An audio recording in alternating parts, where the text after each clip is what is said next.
Hi everyone, delonewolf here. Welcome back to the Sunday recap, my weekly vlog where I talk a little bit about my last week in games. As always, we'll start with EVE Online, and I have played a little bit less than average EVE Online, but I still managed to get some small exploration sessions in. I have this small route that basically covers Chunga and Tashinas that I do when I don't have too much time, but I still want to give myself a decent chance at finding like a 3 or 4 out of 10 and potentially getting a nice faction drop that can provide quite a bit of ISK. If you're lucky on that front, you can definitely make 50-60 million ISK in a matter of just 10 minutes or so from playing EVE Online.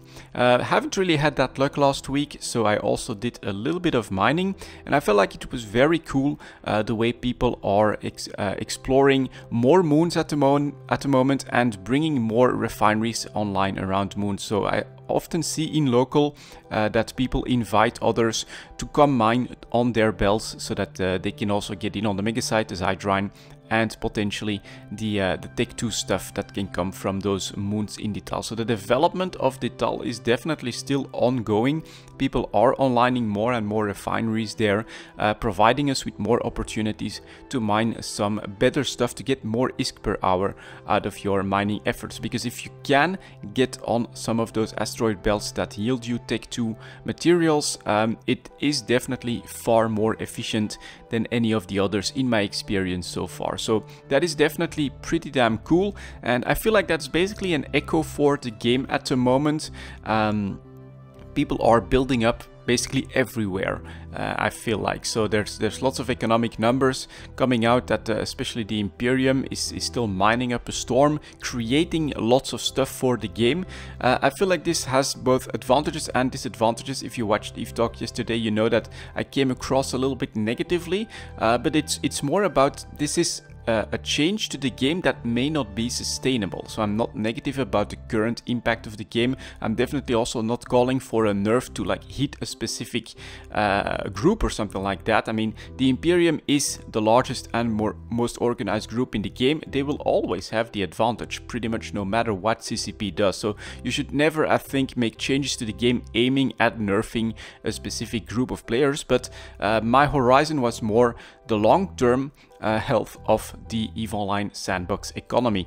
And there, if we continue to devalue minerals the way we're doing now, I feel like at some point CCP is gonna say no, enough is enough, and they're gonna do something about that. That was really the only point that I was trying to make there during that EVE Talk. But at the moment, basically all that's happening is that people are building up. You know, there's infrastructure everywhere, huge farms basically for people to burn down at a later date. Maybe with the March changes to the fatigue for supers, that we'll see more action in nullsec, and I don't think that it has negative impacts right now for the game.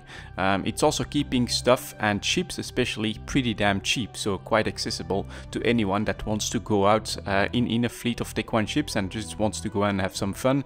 Definitely doable without having to spend too much time and too much ISK on getting all of that together. So yeah, I'm not really worried about the game at the moment. We've had these phases before. Me personally, I'm also basically in a wait-and-see approach. At the moment, I have finished my goal that I've set for myself, which was to get my own moon mining operation up and running, which, by the way, the next chunk is for Thursday, not Tuesday. I put it 2 days later, which is gonna work out better with my real-life job that way.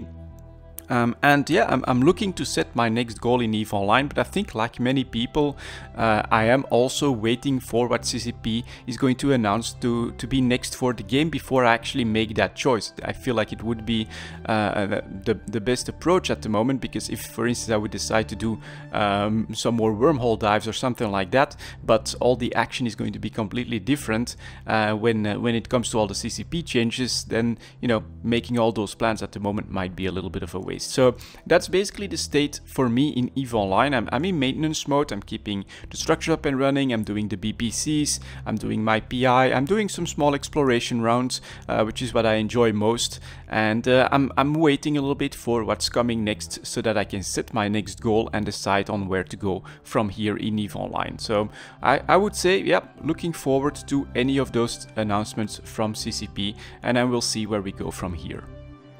And next we have the World of Warcraft. So I did play a lot of World of Warcraft with EVE Online in maintenance mode. I do have a good amount of time and motivation actually to play a lot of World of Warcraft, and I must say a lot has happened there.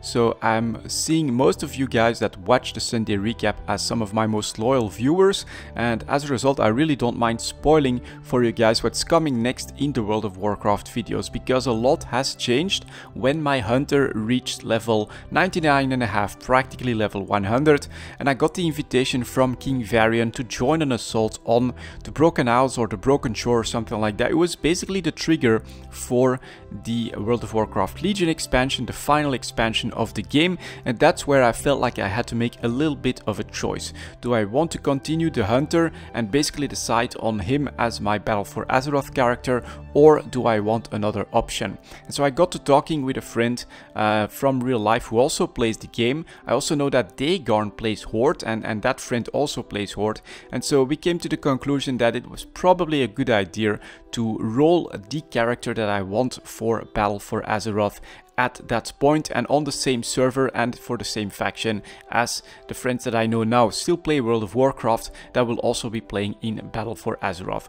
And so that's what I did, and I must say that WoW gives a massively awesome feature for that, which I haven't seen in, for instance, Guild Wars 2 or anything like that. It's the class trial, so I could make a Horde priest and give him a go at level 100 just to get a feeling of the early Legion content. Not only that, also for the class itself, of course. So I went through a trial with the priest, finish that up, and then you get the choice. Do you want to keep the character and apply a boost so you can keep playing, or do you want to try something else? Then they freeze up the character so you can only play him again by applying the boost. And I tried the priest at first. I was thinking, you know, trying to be mostly a healer, potentially have an off-spec DPS option would be nice, but turns out that I'm probably not really the healer type of player. I already know now from my experience, which has been really nice, of course, to go through the first 100 levels, that at first I started with some dungeons, but that basically tapered off. So I'm mostly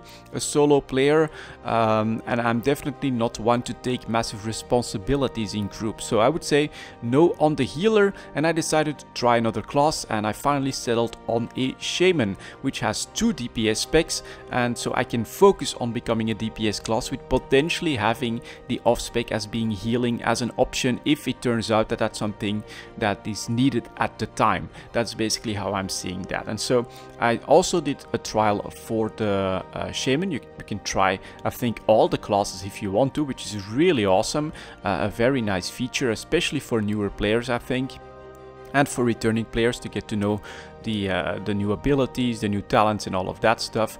And I settled on him, so it's going to be a Tauren shaman on the Ragnaros server, EU, for the Horde in the Battle for Azeroth. A massive change for me personally. I've always played for the Alliance, but this time, you know, because it's just the best option if I want to play with my friends, I am going to play for the Horde in Battle for Azeroth with a shaman. And I've been leveling him up in a Legion. I actually got a massive gear boost from my friend on the server, and so now I'm basically blasting through that at a clip that is not representative anymore for a new player to the game. And so yeah, that's what's going to come next in the videos. It's of course finishing up the hunter in Warlords of Draenor, then making the switch to a class trial for the priest, and after that finally settling on the shaman and going through Legion with him. After that I'm hoping to, basically the same way that EVE is in maintenance mode now, to find a nice maintenance mode for World of Warcraft so that I can spend a little bit less time there and either set myself some new goals in EVE Online, combine everything, or maybe play some other games, because there's still the final DLC for Stellaris that I need to play. There's plenty of emails that I still received for with keys from Steam from games that I might want to check out as well. And yeah, but that's the plan for the future. But of course at the moment it is pretty intense in World of Warcraft to basically get the character that I've chosen for Battle for Azeroth to 110, and to also work on his professions and things like that to get him Battle for Azeroth ready. That's basically all I did last week, guys. Thank you very much for watching. and I'll see you all next time.